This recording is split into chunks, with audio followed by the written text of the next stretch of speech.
محرم کی آمد ہے، اور جیسے ہی محرم آتا ہے ویسے ہی ایک خاص طبقہ رسول اللہ صلی اللہ علیہ وسلم کے جانثاران کے اوپر، فدائیان کے اوپر، شمع رسالت کے پروانوں کے اوپر ہرزہ سرائی اور کیچڑ اچھالنے کی ناپاک جسارت کرتا ہے۔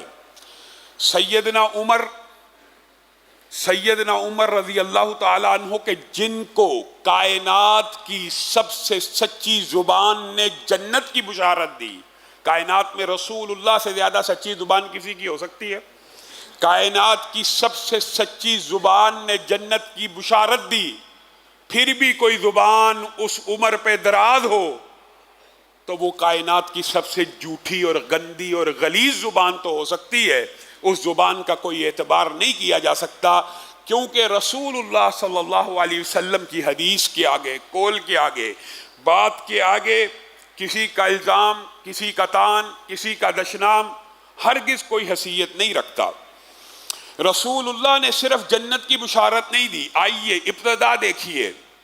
رسول اللہ ایک دن ہاتھ پکڑے ہوئے حضرت عمر کا جا رہے ہیں۔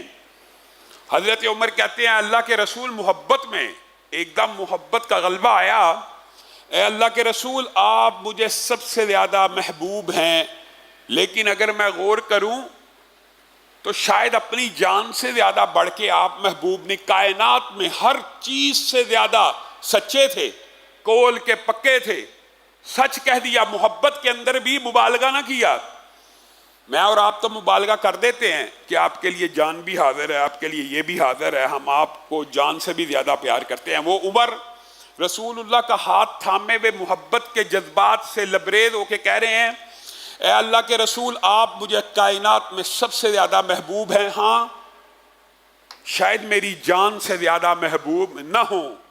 تو رسول اللہ صلی اللہ علیہ وسلم نے کہا اے عمر تیرا ایمان اس وقت تک مکمل نہیں ہوگا اگر میں محمد صلی اللہ علیہ وسلم تجھے تیری جان سے بڑھ کے بھی عزیز نہ ہو جاؤں۔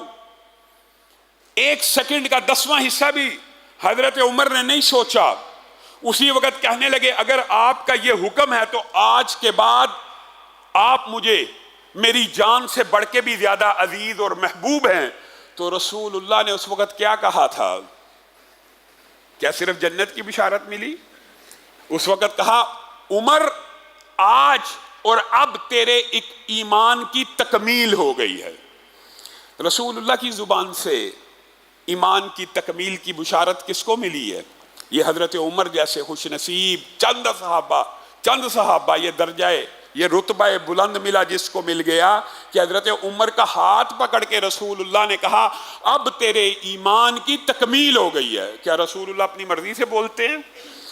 وحی کے تابع ہو کے بولتے ہیں۔ کوئی غلط بات، کوئی مبالغہ آمیز بات، کوئی ایسا جملہ رسول اللہ کی زبان سے نہیں نکل سکتا کہ جو غلط ہو۔ ایمان کی تکمیل ہو گئی۔